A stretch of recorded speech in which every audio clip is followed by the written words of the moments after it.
Hi there, my name is Pam. I'm a board game designer and normally I talk about different aspects of board game design here on this channel. But in this video, I'm going to do my annual Fireside Chat Ask Me Anything episode. I posted a question box to my Instagram and got a bunch of great questions. If you don't follow me on Instagram yet, be sure to go ahead and do that at Pam Walls Game Design. So let's get right into it. Alright, the first question is, what upcoming project are you most looking forward to?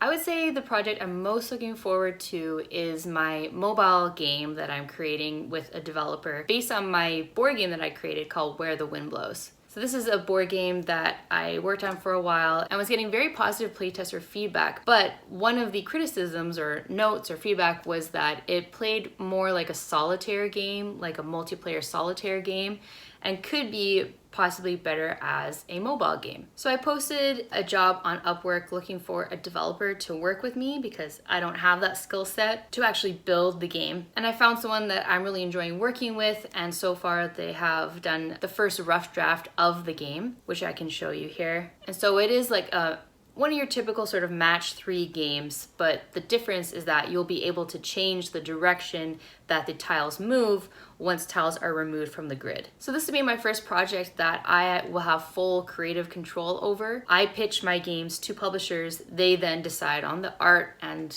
the graphic design and the overall look of the game and all those sorts of things, the title of the game, you know, they have all of that control. And so I have been enjoying so far making those decisions myself for my mobile game. And I'm just excited to see it come alive and come together, and I'll definitely share it with you once it's ready to test. The next question is, what designers do you get inspired by? I would say the designer that I am the most inspired by their catalog of work. Every game I play by them I enjoy, and they have such a variety of games, is Phil Walker Harding. He has designed Sushi Go, Emotep, Explorers, Silver and Gold, and I just saw a new game at Walmart that he designed called Summer Camp. I haven't played it yet, but it looks fun. So one day I definitely want to have a catalog like that, and it's definitely something that I aspire to. Another designer that inspires me is Peggy Brown. She has worked on some of the biggest games in the industry, including Buzzword, Mad Gab, Qubits, and so many more. She has worked in the industry for a really long time and has won a bunch of awards, including the award for excellence in game design in 2009 at the Taggies, which is short for the Toy and Game International Excellence Awards. It was really cool because she was presented the Taggy Award for essentially Inventor of the Year by Leslie Scott, who invented Jenga. Her and her company, Peggy Brown Creative, has since won multiple awards, and she is just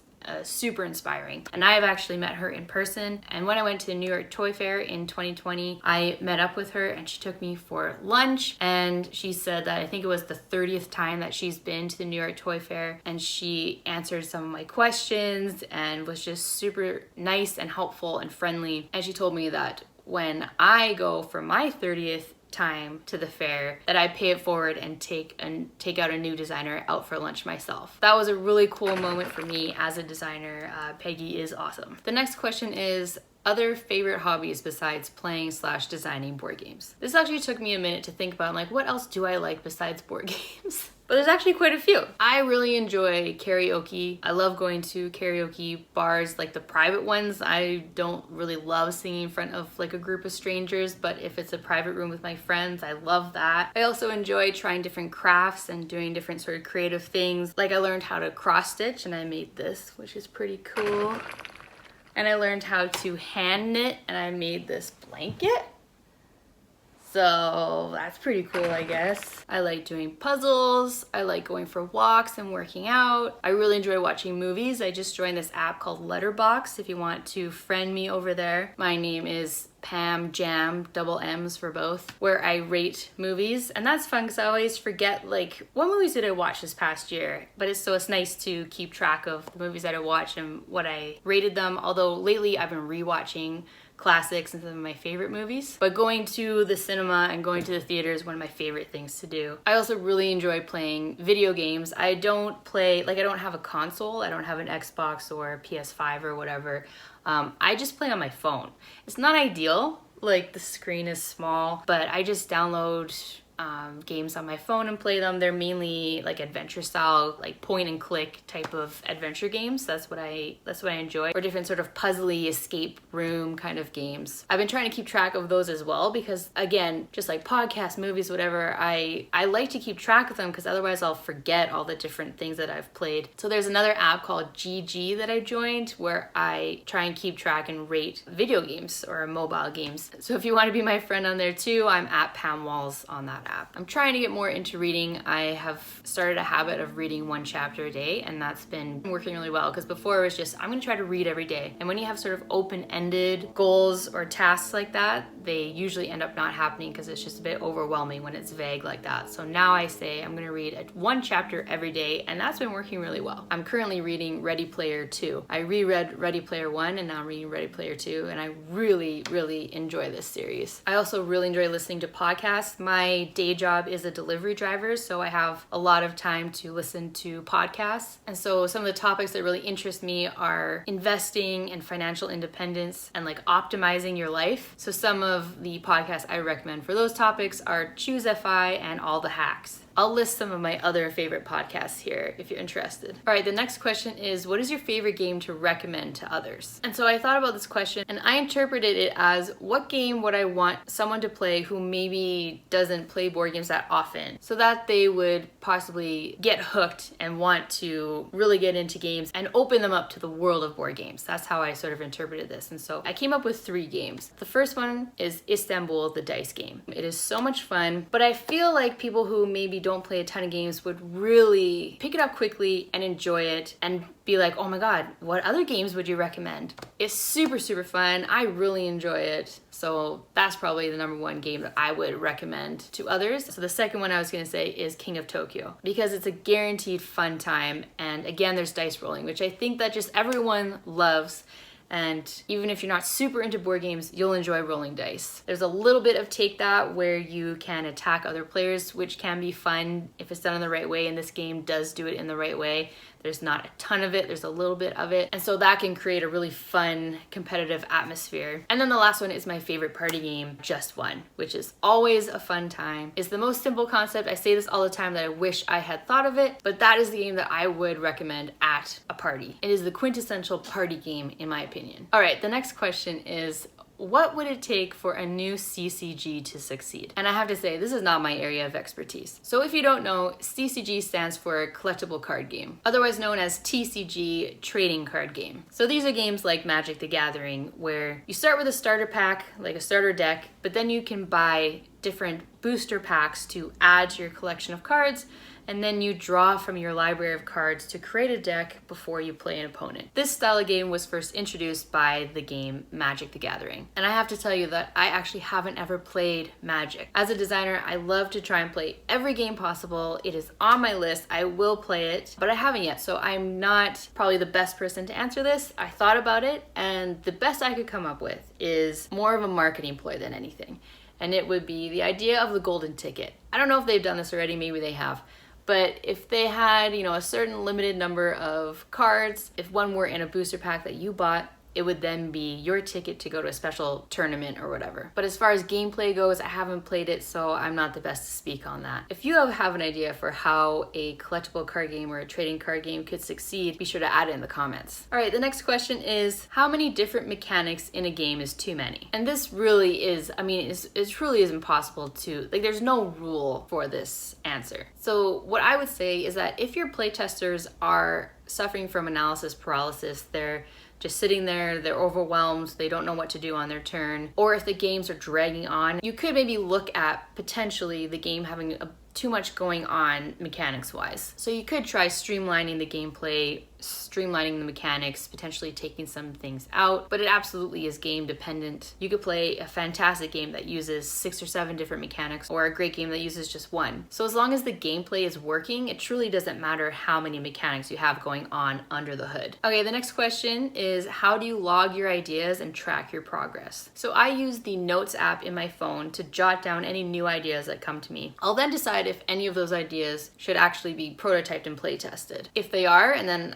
after I've play tested them, I feel like there's potential, I then create a folder in my Google Drive where I have a bunch of folders of a bunch of ideas. And then inside the folder, I have a template, a Google Doc template that I use to create documents for new ideas. It includes all the essentials, the contents, the age range, the duration, most of the things I don't know yet, but I will figure out as I continue to playtest the game, the rules, and then below that I have my playtesting notes. So if I had written down any playtesting notes in my notes app, I will then add that here.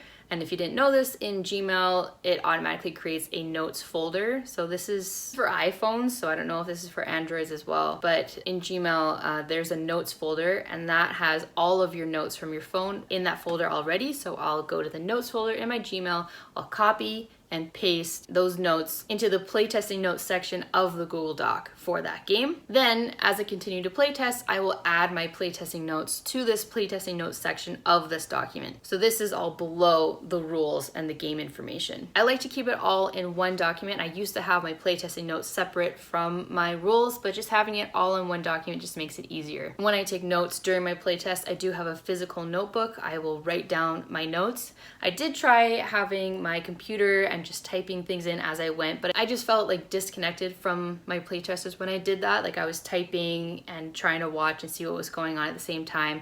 So just for me, I prefer to just write things down, jot things down in my notebook as I'm watching the game. It is a pain in the butt because then I have to type out my notes after writing them down, but it is what it is. I also have recently created a spreadsheet to keep track of games that I've pitched and to who and the status of the pitch. This is good because sometimes I can forget if I've already pitched a game to a publisher or not. So those are the main ways that I track my games. And then the next question is probably the question that designers get asked the most, which is, do you start with theme or mechanics first? So for me personally, a lot of my games don't have a theme. I like doing party games and puzzle games and things like that. And so they don't really have a theme, so it's purely mechanics forward. But for my strategy games, I want my theme and my mechanics to be completely intertwined. I don't want it to feel like this is for me. I don't want it to feel like the theme was just pasted on and could be easily removed and something else pasted on top of it. So my mechanics and my theme inform each other from the get-go and throughout the playtesting and prototyping process. That's not to say that games that have a lighter theme or a not very integrated theme are bad games. That's just how I like to approach my strategy games. So I don't necessarily think of one over the other. I'm thinking of both at the same time. All right, and the last question is, what was your favorite moment from 2022? This was a great question because it really,